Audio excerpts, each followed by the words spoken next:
레위기서 10장 16절부터 18절까지 같이 합독합니다. 모세가 속죄제 드린 염소를 찾은즉 이미 불났는지라 그가 아론의 남은 아들 엘르아살과 이다말에게 노하여 이르되 이 속죄제물은 지극히 거룩하거늘 너희가 어찌하여 거룩한 곳에서 먹지 아니하였느냐. 이는 너희로 회중의 죄를 담당하여 그들을 위하여 여호와 앞에 속죄하게 하려고 너희에게 주신 것이니라. 그 피는 성소에 들여오지 아니하는 것이니 그 제물은 너희가 내가 명령한 대로 거룩한 곳에서 먹었어야 했을 것이니라. 아멘. 아론의 아들들이 문제가 좀 많죠. 먼저 번에 두 명은 범죄함으로 성전의 불을 다른 것을 갖다 붙였어요.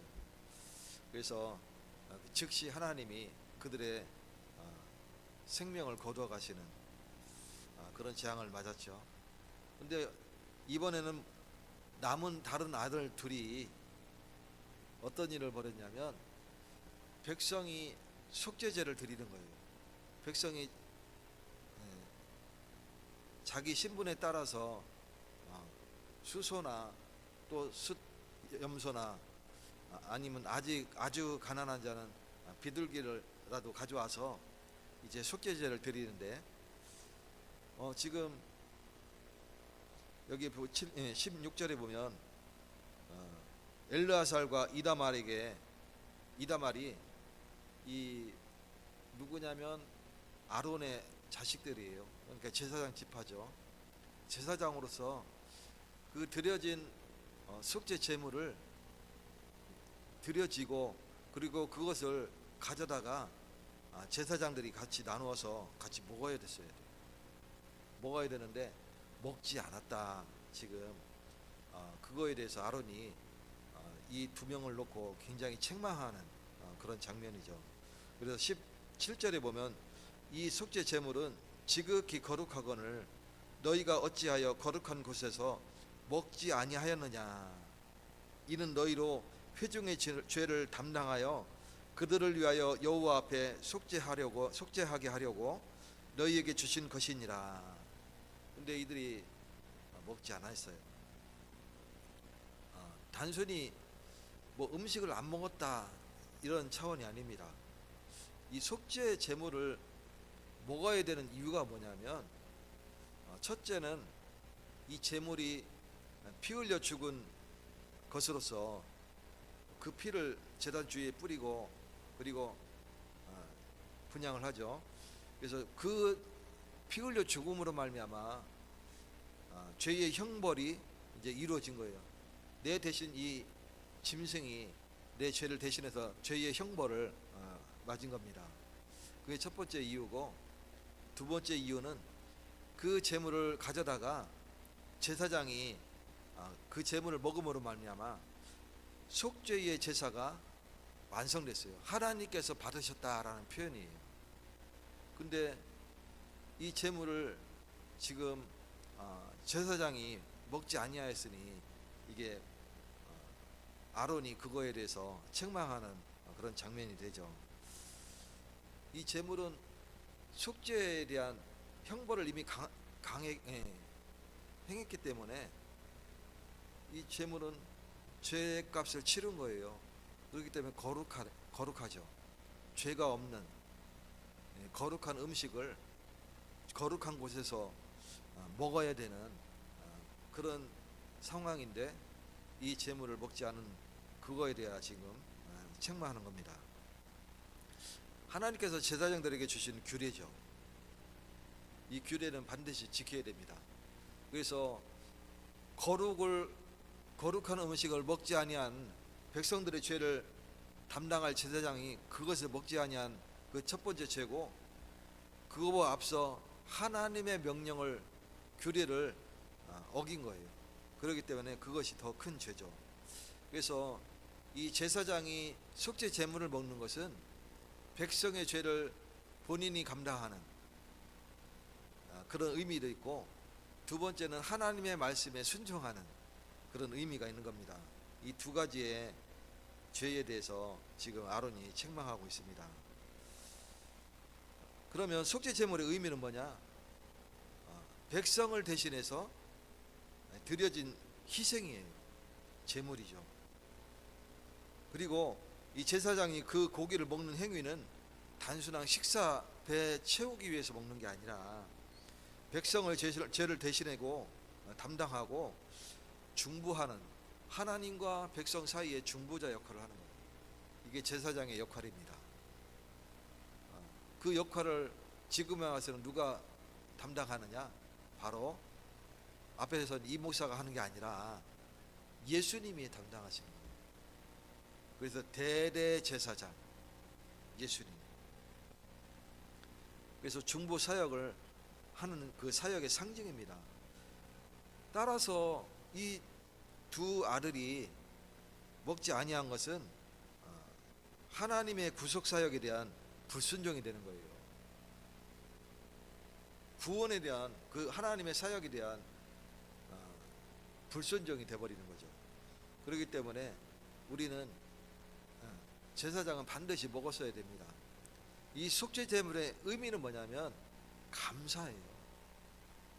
그래서 우리는 감사를 회복하는 그런 축복을 누리시기 바라겠습니다. 두 번째로, 이 제사장은 하나님의 명령에 순종함에도 불구하고 그 명령과 규례를 어겼어요. 그게 책망받은 이유죠. 18절에 보면 그 피는 성수에 들이지 아니하였으므로 너희가 그것을 성수에서 먹었어야 하거늘, 이렇게 지금 아론이 책망하고 있죠. 그런지 먹지 아니하였다, 이렇게 책망하고 있습니다. 규례를 어긴 거예요. 순종하지 않았다. 하나님이 모세를 통해서 명령하신 것을 이 아론의 아들들이 그 규례를 어긴 것이죠. 그래서 결국은 하나님의 말씀에 순종하지 아니한 그런 죄를 범하게 된 것입니다. 하나님은 속죄 제물의 처리 방법까지 명확히 규정해서 주셨어요. 이 제물을 가져다가 거룩한 곳에서, 성전에서 먹었어야 되는 거예요. 그래서 제사장은 자기 감정이나 판단이 아니라 하나님의 말씀에 따라서 섬겨야 했어요. 어떤 사람은 비위가 약한 사람도 있을 것이고, 어떤 사람은 식욕이 좋아서 고기를 좋아하는 사람이어서 막 고기만 보면 땡기는 사람도 있고, 그렇죠. 근데 그거와 상관없이 먹어야 되는 거예요. 근데 자기의 감정이나 판단에 의해서 나는 비위가 상하니까 먹지 못하겠어, 이렇게 할 수가 없는 그런 사건이죠. 그래서 순종이 없으면 거룩함도 없고 또 예배의 의미도 사라지는 것입니다. 이것은 어디에 적용해야 되느냐? 우리가 예배 드릴 때에 주님이 주시는 그 하나님의 말씀에 우리가 순종해야 되는 거예요.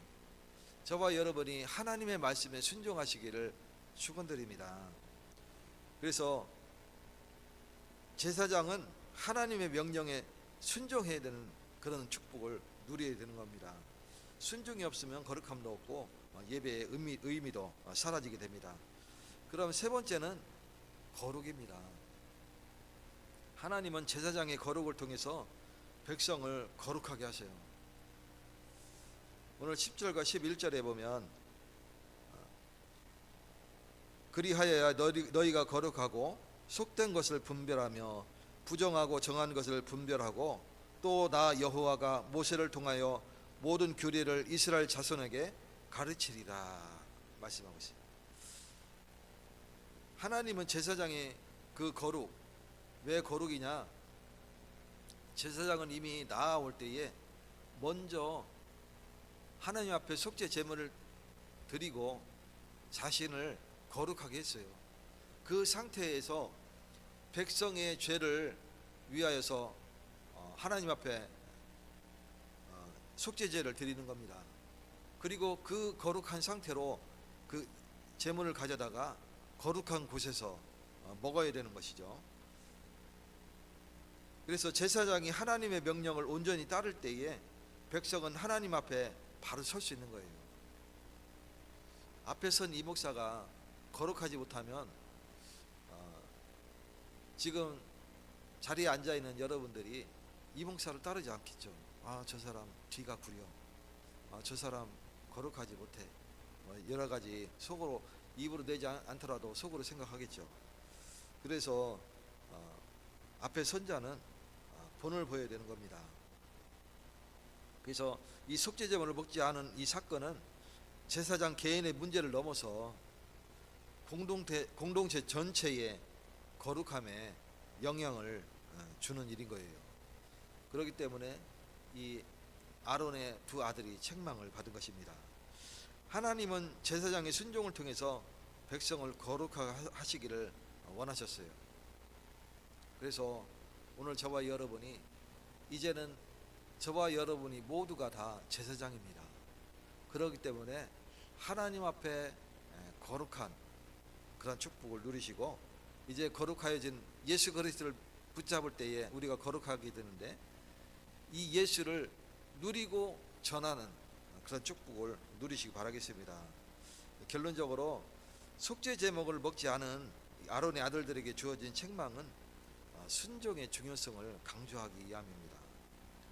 그래서 오늘날 우리도 예수 그리스도의 속죄를 받은 자로서 이제 그분의 은혜를 우리가 마음으로 받고 순종으로 살아가야 됩니다.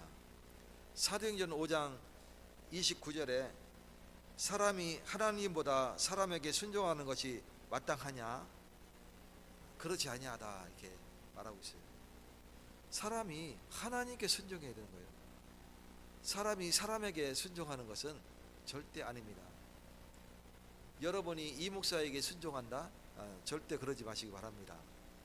그렇다고 해서 나 예배 안 드려 하고 팍 내려놓고 가라는 뜻이 아니라 하나님 앞에 순종하라는 뜻이에요. 사람을 따르는 것이 아니라 하나님을 따라가야 됩니다. 우리와 예배와 삶의 형식이 아니라 속죄의 은혜에 대한 감사와 또 순종으로 드려지는 참된 예배가 되시기를 예수 그리스도 이름으로 축원드립니다. 하나님 감사드립니다.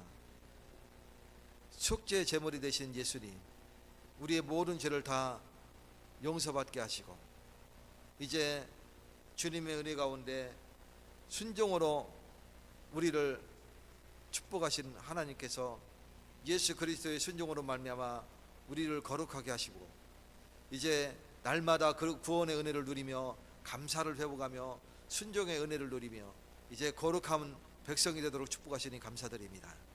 날마다 감사와 또 순종과 거룩으로 깨끗하여지는 저희들 되게 하셔서 온 땅에 증거되는 축복을 누리게 하여 주시옵소서. 지금은 모든 문제를 해결하신 예수 그리스도의 은혜와 크신 하나님의 사랑과 성령님의 역사심이 이제는 날마다 그리스도 언약 안에서 감사를 회복하며 순종하기를 원하며 하나님 앞에 거룩하기를 원하는 오늘 예배드린 주의 백성들 머리 위에 이들의 현장과 가정과 모든 만남 위에 우리 다음 세대 위에 지금부터 영원까지 항상 함께 계실지어다. 아멘.